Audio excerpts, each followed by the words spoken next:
What is going on, YouTube? This is Thoughtful Gaming, and today's episode is going to be a Minecraft Let's Play. We're also going to be talking about ethics. Have you ever thought, what makes an action good and what makes an action bad? Do those concepts of good and bad even exist at all? Well, let's find out. First, let me create a world. Let's call it YouTube. It's going to be survival. Let's start. So, Aristotle is one of the first major philosophers. He's grouped together with Socrates and Plato. He wrote a book called Nicomachean Ethics. Nicomachean Ethics was his work on ethics. Ooh, nice forest. And he tried answering the question, what makes an action good and what makes an action bad? So he said, to find out what makes an action good or bad, first we have to talk about actions. And so he said, every action is aimed at some good, some goal. The same way that an archer aims his bow at a target, we all aim our actions at some destination. And he said, every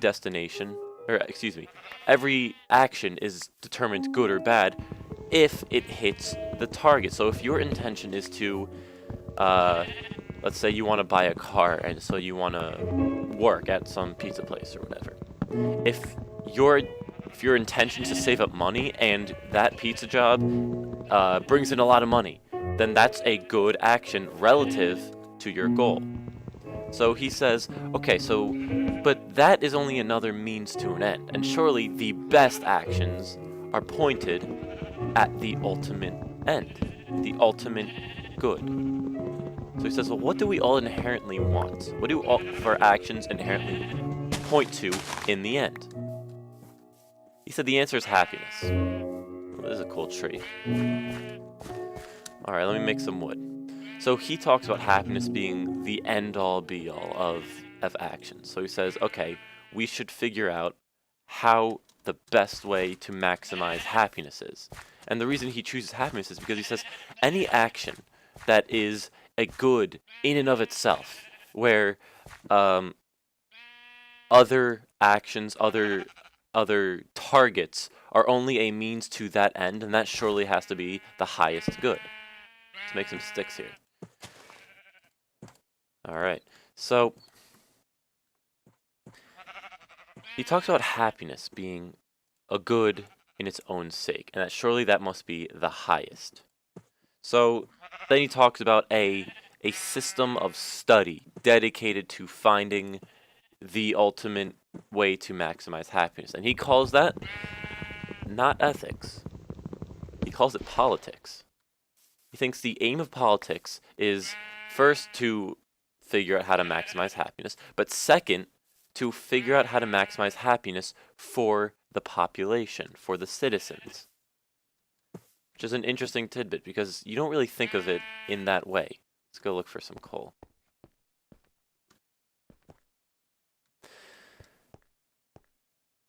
Now, an interesting side note that Aristotle points out is that politics or ethics, I'm just going to call it ethics from now on, ethics is not as precise as other fields of study.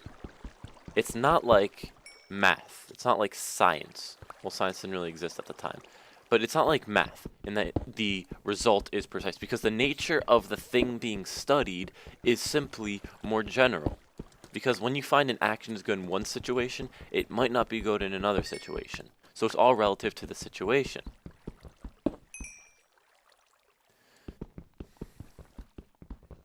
Before Aristotle talks about how to maximize that happiness, what the best way to achieve that happiness is, he says, first we have to talk about what exactly is happiness.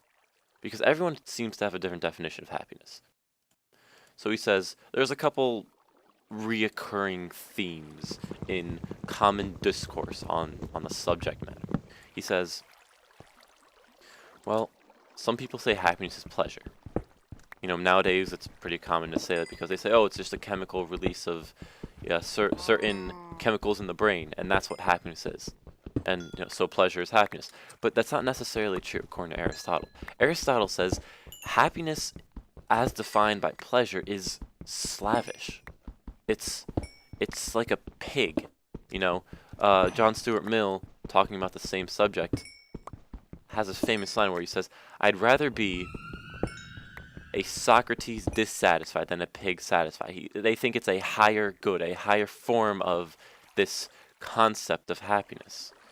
Make some torches now. There we go. So that's what Aristotle says in regards to it being pleasure. There's some light. So he says it can't be pleasure. Now the other common reoccurring theory is that happiness is honor. He says it can't be honor, because honor is not a means to an end, in that it relies on other people for the feeling of honor, or the concept of honor, to be established. So you have to go through some other means in order to establish it. And he says honor, again, it's a means to the end of happiness. It's not happiness in and of itself. And so surely something that's not an end in and of itself can't be happiness. And furthermore, anything that requires other people's support also can't be happiness. So he dismisses honor in that regard. Oh, more iron. The next thing he talks about is knowledge. But he says the thoughtful life, the life well examined, it's not happiness necessarily, but we'll talk about that later. And he basically says we'll talk about it later, not now. So the last thing he talks about is, well, maybe it's something else. So he says, well, in order to find that something else, in order to find what happiness is for humans, we first have to define what a human is. All right, let's go get some food. So he says, well, a human is broken up into 3 parts. A human is broken up into 3 parts. First, the terms commonly used to describe what Aristotle was talking about is vegetative. The first part is vegetative. It's the lowest. Ooh, I didn't know you could jump on these things. The first subset of a human is the vegetative state, the state where we have absolutely no control over. It's just breathing, it's the heartbeat, it's all of that. And he says that it can't be the highest good. That actions relative to this subset of human nature can't be where happiness is found. So he keeps digging deeper. He says the second of the 3 is called the appetitive. And so this is common, just how vegetative is common in plants and really plants. Appetitive is common in things like this guy over here. Animals. It's want-based. It's desire-based. The desire to eat, sleep, have sex, all of that. That's what he says the appetitive is part of. And again, if you remember what he was talking about when he said it can't be pleasure, happiness can't be pleasure, then you remember he would think that this is slavish. This is, being a pig dissatisfied rather than a Socrates satisfied. So, talks about the third one. More coal. The third and highest form of a human, or subset of a human being, is the rational element. He says the rational element of humans is the highest and most superior aspect of human nature. Because rationality controls everything beneath it. It supersedes desires. It can't necessarily control vegetative sides, but he says, well, since we're talking about humans, let's talk about things specific to humans. And not only is rationality superior to all of the other subsets, according to Aristotle, but he says it's also unique to humans. So, he says, happiness must be found within reason. Alright, let's find a place to build a shelter. Oh, wow, these are huge-ass flowers. So, alright, I'll just run a little bit, see if we can get out of this biome. So, rationality. happiness must be found in rationality, in reason, in logic. So, he continues on by saying, well, rationality, it controls all the other subsets. And because it controls all the other subsets, and happiness must be found there, and actions must also be found there, since actions require deliberation, and that's what reason does, it deliberates, then any action that requires thought is where happiness can also be found. So he keeps narrowing down this definition. So any action that requires some form of deliberation is where happiness is found. The term he uses is action in accordance with virtue. So any action that uses thought to, decipher the right action is where happiness will also be found. So that's what he establishes. He establishes every action is a means to an end. The means to an end that we all inherently desire is happiness. And happiness must be found in actions in accordance with virtue, in that someone used, or the agent rather, used reason to decipher those actions. So that's basically the gist of the first part of Aristotle's ethics. So for the rest of the video, I'm just going to try and build a little shelter because, well, night's coming. So that's that. Let's see what I want to do here. I think I'm going to go to this place. I'm going to dig down. Set up a little home base. We'll be good. Oh, actually, I should probably get some wool from these guys, because if I don't, and I die, I'm kind of screwed. Alright, that's one. Let's keep going.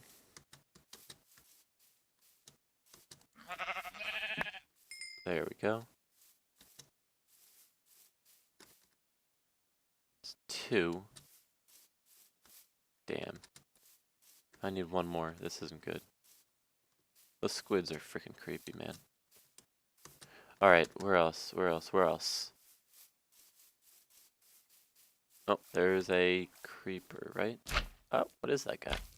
Holy crap, it's a slime guy. Thought they only spawned in dungeons. Oh, motherfucker. Alright, looks like this bed's not happy. Oh, there he is. There's a sheep. Let's get him. I could have sworn I heard something.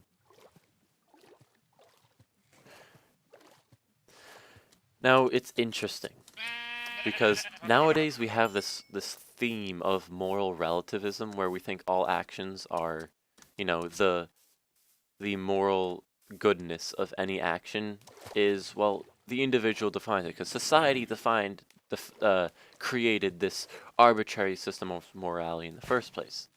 But here's the issue with moral relativism. If you say that moral truths depend on the individual, that means you can say completely opposite actions can both be good when they're completely opposites. Now, the law of non-contradiction states that if something cannot be good and bad at the same time, it can only be itself. So, it logically contradicts itself. There's a lot of issues with moral relativism, but even if you say, it's all defined by society, then most people will just say, well, so what?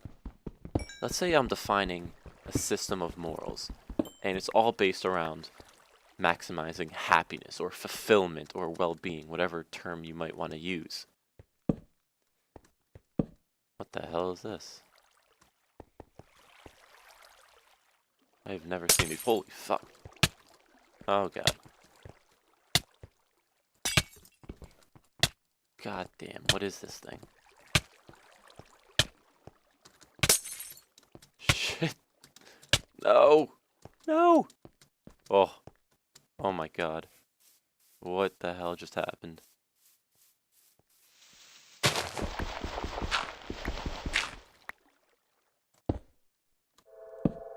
That was fucking weird. Alright, so he says, or the theory goes, well, okay, so you want to say that it's all made up by society, but people would say, so what? If I inherently want happiness, and I'm defining moral systems around happiness, then who cares if I might not ought to do that? Or, if it's all arbitrary in the end. I feel like the burden of proof lies more with the people saying, well, you should follow a different moral system other than what you inherently want. So the answer, whoops. So at the end of the day, it doesn't really matter if you think it's all arbitrary, because we inherently want something. We want happiness, and sometimes the best way to accomplish happiness is through some set of morals. And that's what philosophers try and establish. So it doesn't really matter if you think it's arbitrary or not. That's what the theory goes. But anyways, I think that's enough for the first episode. We'll talk a little bit more about Aristotle's ethics and virtue, which is his big thing, because it's called virtue ethics after all. We'll talk about that more in the second episode, and hopefully we won't die by then. So, talk to you guys in the next one. Comment, rate, subscribe, and I'll see you guys later.